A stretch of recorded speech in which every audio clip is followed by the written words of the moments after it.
Hello student,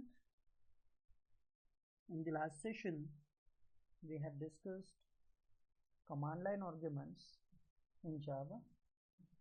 In today's session we will start with a new concept, that is classes. We have discussed about classes in the initial session theoretically, but in today's session we will see how classes are actually declared and used in Java programming language.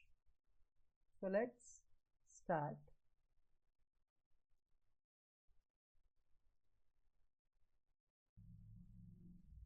Definition: a class is a collection of objects of similar type. Once a class is defined, any number of objects can be produced which belongs to that class. As we have discussed even earlier, class acts as a template from which we can create objects.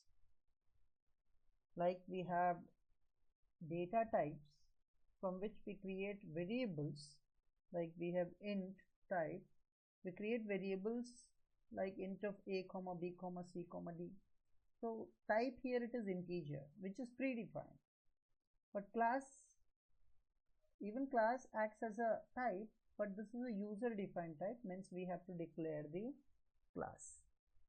And once we declare the class, that class is our type or data type from which we can create any number of objects of that particular type.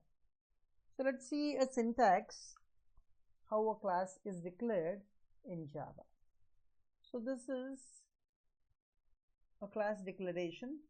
So class declaration always starts with a keyword class. Remember, whenever you declare a class, the first thing is the keyword class, and all the keyword needs to be written in small case.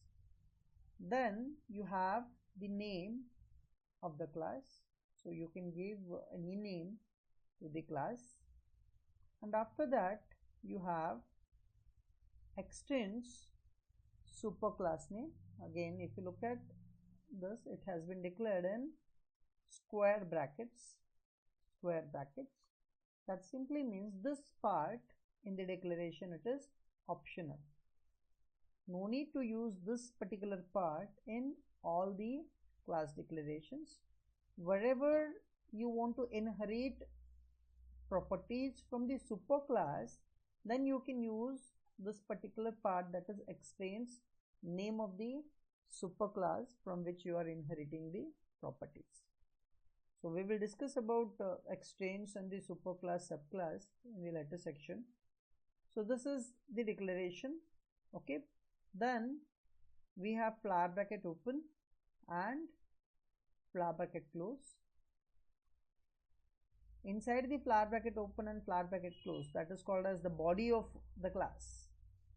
So inside the body of the class we have field declaration and method declaration. So any number of field declaration and method declarations can be included inside the body of a class. Again, if you look at the field declaration and method declaration, both are inside the square brackets.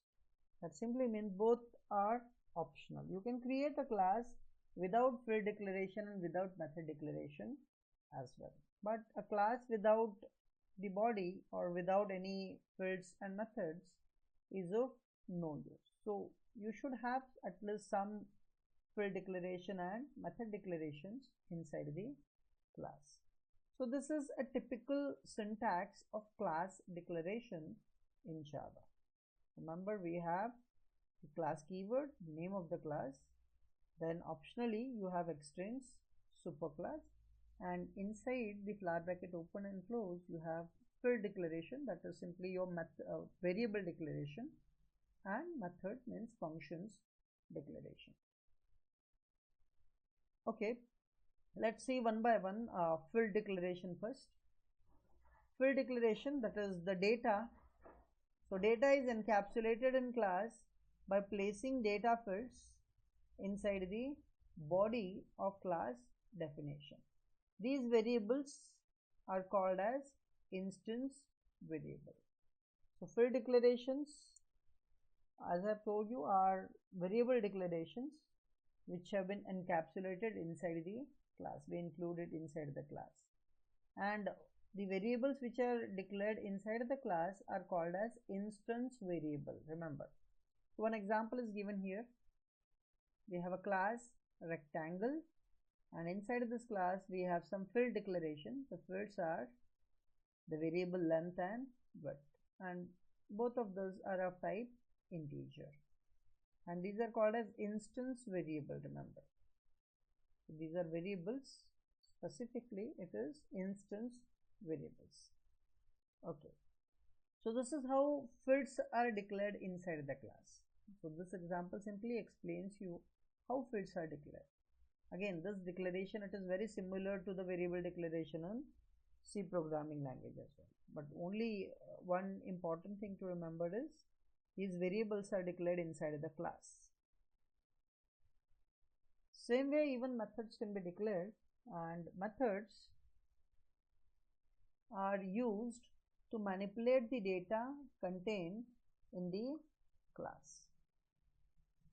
A class with only data fields has no life. Again, if you have a class with only data fields, it has no life. You need methods to manipulate that data. You have data, but you are not using the data if you do not have the methods. Methods actually uses the data. It manipulates the data which is there in the class. So you should have some methods as well in the class. So methods are declared inside the body of the class. Even method needs to be declared inside the body of the class. So let's see the general syntax of method declaration.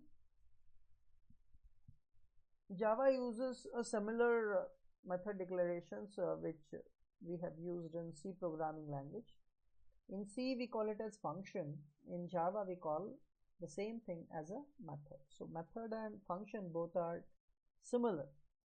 So this is the syntax of method declaration. We have the type, which is called as the return type of the method, then the name of the method, and then we have the parameter list. So this is the formal parameter list. Parameter list may include any number of parameters received by the method. Now we have flower bracket open and close that defines the body of a method. So body of the method, you can have any number of statements inside the body of a method. So this is the typical syntax of method declaration in Java. Again, even the method has to be declared only inside the class. You cannot declare anything outside the class in Java. Okay, let's see one example which explains how the data fields and methods are declared in Java. So we have a complete example here. So we have class, name of the class is rectangle. We have data fields here, two data fields, int of length comma width, and we also have two methods declared inside the class. One method that is void return type. Method name is getData. It is taking two arguments x and y, and it is having some statements inside the method body. Same way we have one more method rectArea. This rectArea is not taking any arguments, but it is having some statements inside the method, and the method is closed and class is closed. So this is a simple example which explains how a class is declared in Java programming language. So we have created here a type. The type is rectangle, and we can create any number of objects of type rectangle. Okay, we will stop here today. We will discuss class and even how objects can be created in Java in the next session. Thank you.